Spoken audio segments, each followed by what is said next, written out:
Hi there, and welcome to the Daily Gardener, an almanac of garden history, literature, and small botanical joys. I'm Jennifer Ebling, and today is April 24th. Late April has a way of making the world feel rehearsed. The light arrives on time. The buds keep their promises. Even the air sounds busy. But gardens don't just bloom. They're built. They're revised. They're protected. Sometimes in public, sometimes in plain view, sometimes with a bandana on and dirt under the nails. Today we spend time in two very different gardens, both shaped by women who refuse to make a small thing out of beauty. Here's today's garden history. It was on this day in 1962 that the American gardener and designer Rachel Bunny Mellon completed the White House Rose Garden. The request came from President John F. Kennedy. He wanted the space outside the West Wing to feel like an outdoor room, a place that could hold quiet hours and public moments without ever seeming staged. But Bunny was not chosen by resume alone.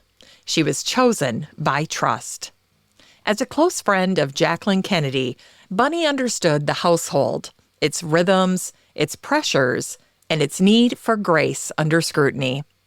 In true Bunny fashion, she arrived without a portfolio or a pitch. Instead, she walked the grounds, she walked them again, and she watched the light move across the day. She measured with her body, her hands, her feet, and her innate sense of distance. And she held all of it, the entire plan, in her head. When John asked for drawings, Bunny admitted she didn't have any. Amused, John said, "That's the story of my administration." From the start, Bunny had only one rule.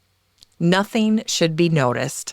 Not one bed, not one specimen, not one clever flourish. The whole garden should feel inevitable, as if it had always been there, waiting for someone to step outside. So she began with structure.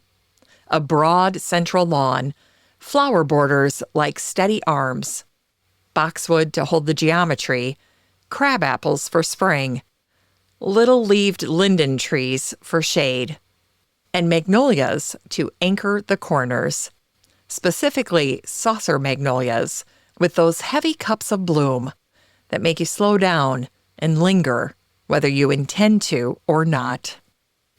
The transformation was physical, measured, and deliberate. Men dug by hand, so did Bunny. Then in March, a shovel hit something hidden, a buried cable, the direct communication line between the Oval Office and the Strategic Air Command. Alarm bells sounded. Security ran to protect the president. Bunny would later remember that John stayed remarkably calm.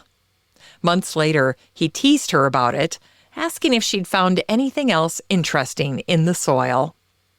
Along the way, Bunny made a partner of the White House gardener, Irvin Williams, a quiet force who would remain on the grounds for nearly 50 years.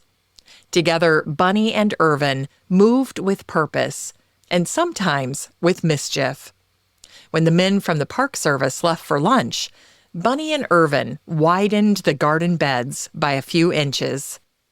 When approvals stalled, trees arrived anyway, planted in the dark, settled into their beds before morning, before anyone could object. By April 24th, 1962, the garden was ready. The first major ceremony came later that July, the swearing-in of Secretary Anthony Calabrese. After that, the Rose Garden became what we still recognize today, a place where words are spoken as if they were meant to last, where laws are announced, where hands are shaken, and where history steps briefly outside to breathe. And yet, if Bunny succeeded, visitors don't remember the design first. They remember the calm, the lawn held like a breath, the borders doing their work, without calling attention to themselves. Bunny's idea for the White House garden didn't ask to be admired, only entered. And it was on this day in 1984 that the American opera singer and gardener Emma Louise Biedenharn died. Her family and friends called her Emmy Lou. Emmy Lou carried herself like someone used to being heard. At 6'4", she was a strong presence even before she spoke. Yet when she did speak, or laugh, or sing, people couldn't help but listen. Her contralto was mighty, resonant, and deep, powerful enough to shake a chandelier. Beyond the stage, Emmy Lou adored her father, Joseph Biedenharn, the first person to bottle Coca-Cola. He built the family's wealth from that single decision, but Emmy Lou's life was not built on soda. It was built on sound. After college, Emmy Lou went to Europe to master the music of Richard Wagner. There, she used her stage name, Mellon, and sang formidable roles that seemed written just for her. Erda, the Earth Goddess, Fricka, Queen of the Gods, and Valtrauta, the Valkyrie. After 11 years of performing, Emmy Lou's mother died. As Europe darkened under Nazi occupation, she returned to Monroe, Louisiana, to care for her father and build a new kind of stage. There, Emmy Lou created a series of English walled gardens she named ELsong, or ELsong, short for Emmy Lou's Song. For guests, it was a garden meant to be moved through like a performance. Walking the grounds, visitors found the Four Seasons Garden, the Oriental Garden, and the Musical Grotto, where crushed Coca-Cola bottles created a shimmering floor, a quiet sparkle hidden underfoot. And at the north end of the ballet lawn, the Wagnerian Fountain, a finale as grand as the music Emmy Lou once sang. But Emmy Lou didn't just plant a garden, she composed it. And like many opera singers, Emmy Lou had a flair for the dramatic. Her father loved to tell the story of how she once went to New Orleans to find a statue for her garden pool. She returned with 5. That's how the enormous cast iron maidens, each over 8 feet tall and weighing 1,700 pounds, came to rest at ELsong. The family liked to joke that New York had 1 Statue of Liberty. Emmy Lou had 5. Today, ELsong unfolds across more than an acre, with terraces, fountains, formal plantings, and statuary, all woven together with French iron grillwork and tailored boxwood walks. Adjacent to the house, Emmy Lou also created a Bible garden, planted entirely with species named in the Old and New Testaments. There's fig, pomegranate, olive, and hyssop, just to name a few. Scripture translated into leaf and root. Music, gardens, Bibles, and a woman who loved them all deeply. In her final wishes, Emmy Lou opened the family estate and gardens to the public, so her song would not stop when she did. Today, the Biedenharn Museum and Gardens welcomes more than 30,000 visitors each year. In today's Unearthed Words, we hear an excerpt from the American novelist Willa Cather, who died on this day, April 24th, in 1947. Willa was one of the great writers of the American prairie, a landscape so wide and spare, it changed the shape of a person. Willa knew what it meant to live in a place and feel yourself change. Not diminished, just honest and more real. In My Antonia, Willa wrote, "I was something that lay under the sun and felt it, like the pumpkins, and I did not want to be anything more. I was entirely happy. Perhaps we feel like that when we die and become a part of something entire, to be dissolved into something complete and great. Willa lets the page go quiet at that moment, and you can almost hear the prairie breathing again.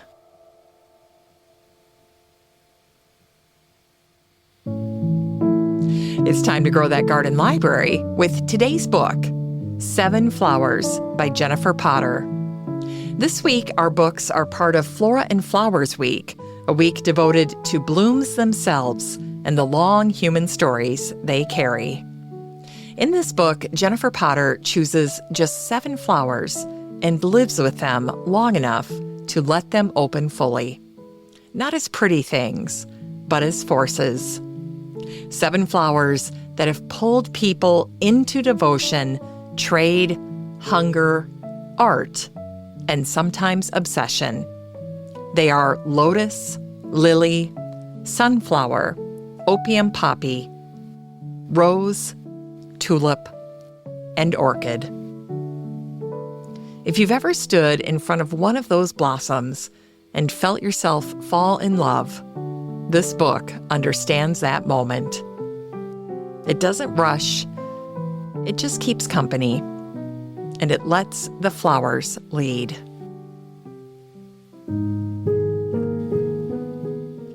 And finally, here's something sweet to ignite the little botanic spark in your heart.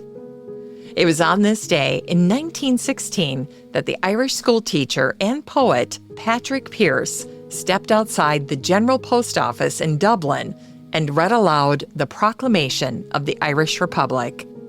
It was Easter Monday.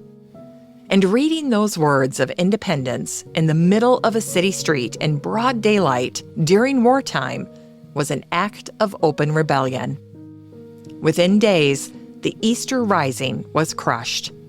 Within weeks, Patrick Pearse and 14 others, including his brother Willie, were executed. Nearly 90 years later, that moment was remembered at Farmley House, the Irish State Guest House on the northwest edge of Phoenix Park. There, in 2004, the landscape architect Mary Reynolds was asked to create a small garden, not to explain that historic moment, but to honor it. At the center of the space, Mary placed a wide stone bowl carved from Wicklow granite. From the center of that bowl, the land moves outward in gentle ridges of grass, ripples spreading across the lawn. And then, set into the ridges, are 9 granite boulders, their surfaces softened with lichen. Each stone marks the alignment of the planets on the morning the proclamation was read. Mary named the garden Buncloch, an Irish word meaning foundation stone. Buncloch is a quiet place, and unless visitors stop to read the signs, they may never know the story the garden tells. Yet the ripples remain. A single act of defiance, sending movement outward, across the land, across the years, and across a country.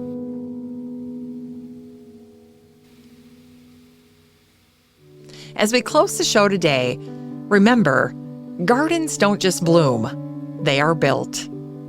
Sometimes for presidents, sometimes from the dreams of opera singers, sometimes by people who risk everything before anyone knows how the story will end. Yet we step into gardens thinking we are only passing through. But over time, we become part of them. A path walked again and again. A bed widened by a few inches. A stone placed carefully in the earth. Over time, the work gathers itself into something lasting. And long after the hands are gone, the garden remains, quietly holding the shape of that care. Thanks for listening to The Daily Gardener. And remember, for a happy, healthy life, garden every day.